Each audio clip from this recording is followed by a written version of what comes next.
আসসালামু আলাইকুম। সংবাদে আপনাদের সবাইকে স্বাগত জানাচ্ছি। আমি ফিরোজ তোহা। শুরুতেই আরবে কেবলস সংবাদ শিরোনাম। ইন্নালিল্লাহ। পুরো মধ্যপ্রাচ্যে তৃতীয় বিশ্বযুদ্ধ ছড়িয়ে পড়েছে, চলছে হামলার পর হামলা। জায়নবাদী দখলদারদের কোনোভাবেই ছাড় দেবে না ইরানের ইসলামী বিপ্লবী গার্ড বাহিনীর সদস্যরা।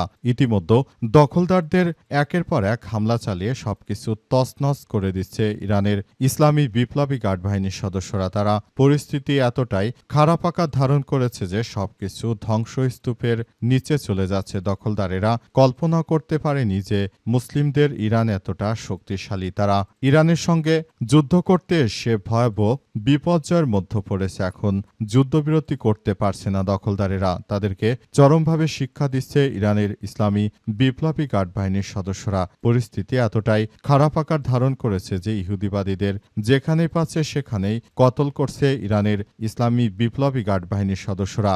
আর এরই মাঝে আমাদের হাতে এসে পৌঁছেছে এই যুদ্ধের সর্বশেষ গুরুত্বপূর্ণ সবথেকে তাজা আপডেট সংবাদ আপনাদের জানিয়ে দিব। প্রথমেই জানাবো, সৌদি সহ 5 আরব দেশের কাছে ক্ষতিপূরণ চাইল ইরান। আলহামদুলিল্লাহ, যুক্তরাষ্ট্র এবং ইসরায়েলের চালানো হামলায় সহায়তা করার অভিযোগে সৌদি আরব সহ মধ্যপ্রাচ্যের 5টি দালাল রাষ্ট্রের কাছে ক্ষতিপূরণ চেয়েছে ইরান। ইরান জানিয়েছে এসব দালাল রাষ্ট্রগুলো তাদের দেশে আমেরিকার ঘাঁটি দিয়ে ইরানের বিরুদ্ধে এই আক্রমণ চালাতে তারা সহযোগিতা করেছে। এই দালালদেরকে কোনোভাবেই ছাড় দেওয়া হবে না বলে ইরানের পক্ষ থেকে নিশ্চিত করা হয়েছে।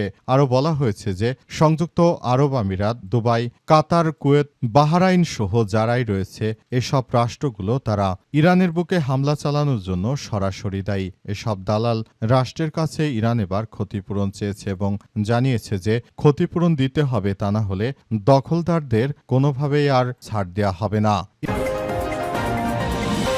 এরপর জানাবো, ইসরায়েলের সঙ্গে প্রতিরক্ষা চুক্তি স্থগিত করেছে ইতালি। আলহামদুলিল্লাহ, ইসরায়েলের সঙ্গে প্রতিরক্ষা সহযোগিতা চুক্তি স্থগিত করার সিদ্ধান্ত নিয়েছে ইতালি। দেশটির প্রধানমন্ত্রী জর্জিয়া মেলোনি এই ঘোষণা দিয়েছেন। তিনি বলেন, জায়নবাদী দখলদারেরা যে ধরনের কার্যক্রম শুরু করেছে কখনোই তাদের সঙ্গে আমরা আর চুক্তি রাখতে পারি না। আমরা একটি উন্নত জাতি, সভ্য জাতি হিসেবে এভাবে মানুষ মারা ইহুদিবাদী ইসরায়েলের সঙ্গে আমরা কোনো ধরনের চুক্তি করব না বলে নিশ্চিত করা হয়েছে। এদিকে কয়েক দশক পর সরাসরি বৈঠকে বসছে লেবানন ইসরায়েল। কয়েক দশকের পর প্রথমবারের মতো সরাসরি কূটনৈতিক আলোচনায় বসতে চলেছে লেবানন এবং ইসরায়েলি বাহিনী। সম্প্রতি ইহুদিবাদী ইসরায়েলের হামলায় লেবাননে ব্যাপক আকারে মানবিক সংকটের সৃষ্টি হয়েছে। আজ ওয়াশিংটনে এই বৈঠক শুরু হতে পারে, যেটি বাংলাদেশ সময় রাত 12টা আর ওয়াশিংটন সময় দুপুর 2টায় এই বৈঠক অনুষ্ঠিত হওয়ার কথা রয়েছে বলে বিভিন্ন গণমাধ্যমের সূত্র থেকে বিষয়টি নিশ্চিত করা হয়েছে। ইহুদিবাদীরা তারা প্রতিনিয়ত লেবাননে আক্রমণ চালিয়ে যাচ্ছে। লেবাননের অবস্থা খুবই শোচনীয় আকার ধারণ করেছে। এবারে জানাবো, ইরানে ক্ষয়ক্ষতির পরিমাণ $27,000 কোটি। যুক্তরাষ্ট্র এবং ইসরায়েলের যৌথভাবে ইরানে হামলার পর ইরানের সবকিছু একরকম তছনছ করে দিয়েছে জায়নবাদী ইহুদিবাদী ইসরায়েল ও যুক্তরাষ্ট্র। সবকিছু তছনছ করে দেওয়ার ফলে $27,000 কোটি ক্ষয়ক্ষতি হয়েছে ইরানের। এটি ধ্বংসস্তূপে পরিণত হয়েছে। ইহুদিবাদীরা প্রতিনিয়ত আমাদের শক্তিশালী দেশ ইরানের বিরুদ্ধে এই আক্রমণ চালিয়ে ইরানকে মাটির সঙ্গে মিশিয়ে দিতে চায়। এই ইহুদিবাদীদের একদম ধ্বংসস্তূপে পরিণত করে দেওয়া হচ্ছে বলে জানা গেছে। এবং সর্বশেষ জানাবো, দেশের একমাত্র তেল শোধনাগার বন্ধ ঘোষণা। বর্তমান বিএনপি সরকার তেল আনতে পারে না।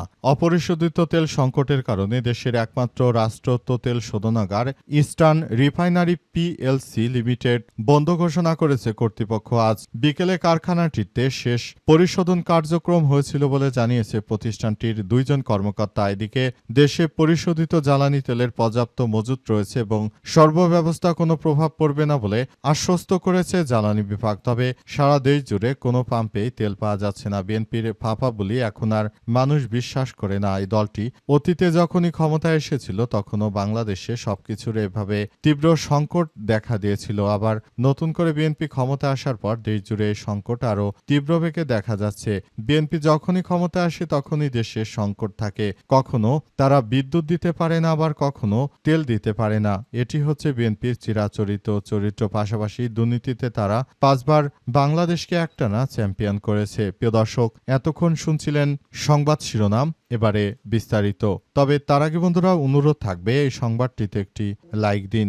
এই চ্যানেলে আপনি নতুন হয়ে থাকলে আমাদের সংবাদটি দেখতে দেখতে চ্যানেলটি সাবস্ক্রাইব করে রাখুন। কমেন্ট করে বন্ধুরা আপনার মূল্যবান মতামত জানিয়ে দিন আপনি বিশ্বের কোন দেশ থেকে বা বাংলাদেশের কোন স্থান থেকে আমাদের সংবাদটি দেখছেন এবং শুনছেন। আর বন্ধুরা, সংবাদটি আপনার সোশ্যাল মিডিয়া ফেসবুকে শেয়ার করে বন্ধুদেরও দেখার সুযোগ করে দিন। গাজা যুদ্ধে আপনি যদি নিরীহ ফিলিস্তিনিদের ভালোবেসে থাকেন বন্ধুরা, কমেন্টে ইয়েস লিখে পুরো বিশ্বকে আমাদের এই সংবাদটি দেখার সুযোগ করে দিন। এবারে বিস্তারিত। আলহামদুলিল্লাহ, সৌদি সহ 5 আরব দেশের কাছে ক্ষতিপূরণ চাইল ইরান। যুক্তরাষ্ট্র ইসরায়েলে চালানো হামলায় সহায়তা করার অভিযোগে সৌদি আরব সহ মধ্যপ্রাচ্যের 5টি দেশের কাছে এই ক্ষতিপূরণ চেয়েছে। সৌদি আরব, দুবাই, বাহরাইন, কাতার ও জর্ডান এই রাষ্ট্রগুলোর কাছে ক্ষতিপূরণ চেয়েছে ইরানের পক্ষ থেকে জানানো হয়েছে যে তাদের দেশে হামলা করার পেছনে সন্ত্রাসী রাষ্ট্রগুলো জড়িত।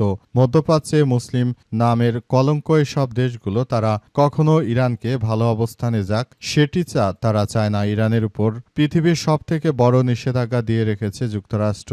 এরপরও ইরান সব পরিস্থিতি কাটিয়ে ওঠার চেষ্টা চালিয়ে যাচ্ছে। তবে পুরো পরিস্থিতি আসলে খুবই তীব্র থেকে তীব্র আকার ধারণ করছে। সবকিছু ধ্বংসস্তূপে পরিণত হচ্ছে। মধ্যপ্রাচ্য জুড়ে ইহুদিবাদী ইসরায়েলের যে ধরনের সংকটময় পরিস্থিতি সৃষ্টি করেছে জায়নবাদীরা, যা শুরু করেছে এতে করে মুসলিম বিশ্বের একমাত্র দেশ ইরানই এখান থেকে বেরিয়ে এসে তারপর পরিস্থিতি এখনো মোকাবেলা করার জন্য সর্বাত্মকভাবে কাজ করছে। ইরানের পক্ষ থেকে আরো বলা হয়েছে যে কোনো মূল্যে দখলদার ইসরায়েলি বাহিনীকে প্রতিহত করা হবে।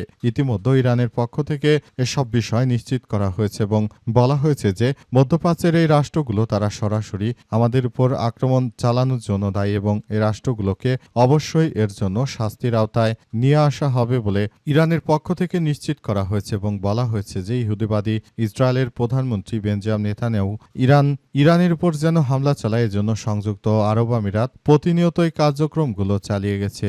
এজন্য আসলে এই কার্যক্রমের মধ্য দিয়ে সবাইকে এগিয়ে যেতে হবে এবং আমরা বলতে চাই দখলদার ইসরায়েলের প্রধানমন্ত্রী বেঞ্জামিন নেতানিয়াহু তিনি যা শুরু করেছেন এটি কোনোভাবে গ্রহণযোগ্য কোনো কার্যক্রম হতে পারে না বলে মনে করেন তিনি এবং সর্বশেষ ঘোষণা অনুযায়ী দখলদারদের একরকম ধ্বংসস্তূপের মধ্যে ফেলে দেওয়া হচ্ছে। ইরানের পক্ষ থেকে আরও দখলদারদের বিরুদ্ধে সব রকমের ব্যবস্থা গ্রহণ করতে নির্দেশনা দেওয়া হয়েছে এবং বলা হয়েছে যে এই পরিস্থিতি যতই জটিল আকার ধারণ করুক না কেন আমরা দখলদারদের একরকম মাটির সঙ্গে মিশিয়ে দেব। দখলদারদের কোনো ছাড় দেওয়া হবে না বলে ইরানের পক্ষ থেকে নিশ্চিত করা হয়েছে এবং এরপরই ইরান এই ধরনের পদক্ষেপ গ্রহণ করতে শুরু করেছে। পরিস্থিতি খুবই জটিল আকার ধারণ করেছে এবং সবকিছু আসলে ধ্বংসস্তূপে পরিণত হয়েছে। পরিস্থিতি যতই ভয়াবহ আকার ধারণ করুক না কেন এর জন্য জায়নবাদীরা আসলে কোনোভাবে দায় এড়িয়ে যেতে পারে না। তাদেরকে মাটির সঙ্গে মিশিয়ে দেওয়ার পদক্ষেপ গ্রহণ করেছে ইরানের ইসলামী বিপ্লবী গার্ড বাহিনীর সদস্যরা। ইসরায়েলের সঙ্গে প্রতিরক্ষা চুক্তি স্থগিত করল ইতালি। আলহামদুলিল্লাহ, ইসরায়েলের সঙ্গে প্রতিরক্ষা সহযোগিতা চুক্তি স্থগিতের সিদ্ধান্তের কথা জানিয়েছে ইতালি। দেশটির প্রধানমন্ত্রী জর্জিয়া মেলোনি ঘোষণা করেছেন যে আমরা আর জায়নবাদী ইহুদিবাদী ইসরায়েলের সঙ্গে কোনরূপ প্রতিরক্ষা চুক্তি রাখতে পারব না, কারণ এই দেশটি অত্যন্ত খারাপ একটি রাষ্ট্রটি তারা সব সময় একদম সবকিছু ধ্বংসস্তূপে পরিণত করছে। মধ্যপ্রাচ্য সহ সারা বিশ্ব জুড়ে তারা দখলদার বাহিনীটি আসলে যে পরিস্থিতির মধ্যে ফেলে দিয়েছে বিশ্বকে, জন্য জর্জিয়া মেলোনি তিনি এই ভালো একটি সিদ্ধান্ত গ্রহণ করেছেন এবং তিনি জানিয়েছেন যে তিনি কখনো এসব দখলদার রাষ্ট্রগুলোর হয়ে কখনোই কাজ করবেন না, কারণ এই রাষ্ট্রগুলো সবসময় মানবতার শত্রু হিসেবে তারা কাজ করে এই রাষ্ট্রগুলোর বিরুদ্ধে। তাই তিনি সর্বাত্মকভাবে কার্যক্রম চালিয়ে যাওয়ার সিদ্ধান্ত গ্রহণ করেছেন এবং তিনি মনে করেন যে এটি এই মুহূর্তে ইহুদিবাদীরা যেভাবে সাধারণ নিরীহ মানুষদেরকে হত্যা করছে, এই হত্যাকাণ্ডের পেছনে এই রাষ্ট্রটি রয়েছে। সুতরাং রাষ্ট্রটিকে আমরা কোনোভাবে আর বিশ্বাস করতে পারি না। তারা যে ধরনের সন্ত্রাসী কার্যক্রম চালিয়ে যাচ্ছে এটি আসলে কখনোই গ্রহণযোগ্য কোনো বিষয় হতে পারে না। তাই তিনি এই ধরনের কার্যক্রম থেকে ইহুদিবাদী ইসরায়েলের সঙ্গে কোনো ধরনের চুক্তি রাখবেন না বলে জানিয়েছেন এবং পরিস্থিতি যতই জটিল আকার ধারণ করুক না কেন ইহুদিবাদী ইসরায়েলের বিরুদ্ধে তিনি সর্বাত্মকভাবে ভূমিকা রাখছেন এবং কার্যক্রম চালিয়ে যাচ্ছেন বলে নিশ্চিত করা হয়েছে।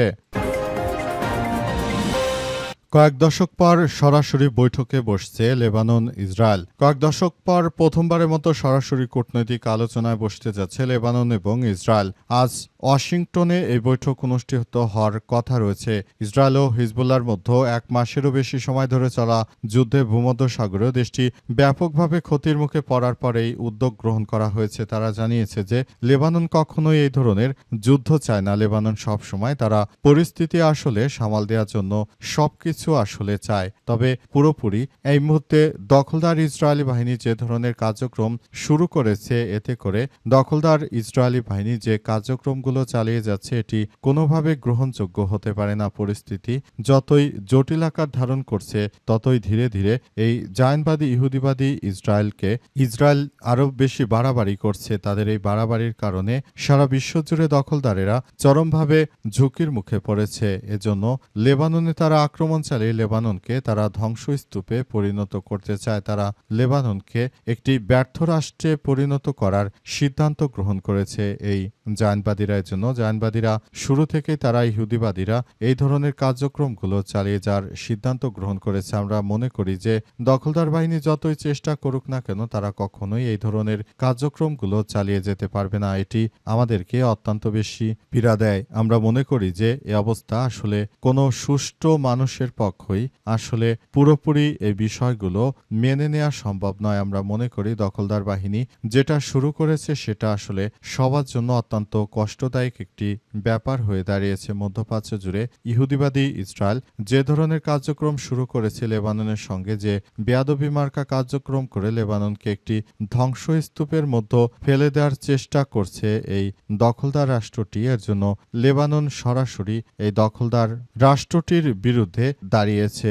এজন্য এদের কারণে দখলদার বাহিনী তারা লেবাননের বুকে হামলা চালিয়ে আমাদের এই রাষ্ট্রটিকে একদম ধ্বংসস্তূপে পরিণত করতে চায়। তাই এখান থেকে বেরিয়ে আসলে সবকিছু সুন্দরভাবে গড়ে তোলার মধ্য দিয়ে আমাদের সবাইকে এগিয়ে যেতে হবে বলে নিশ্চিত করা হয়েছে। ইরানে ক্ষয়ক্ষতির পরিমাণ ২৭,০০০ কোটি ডলার।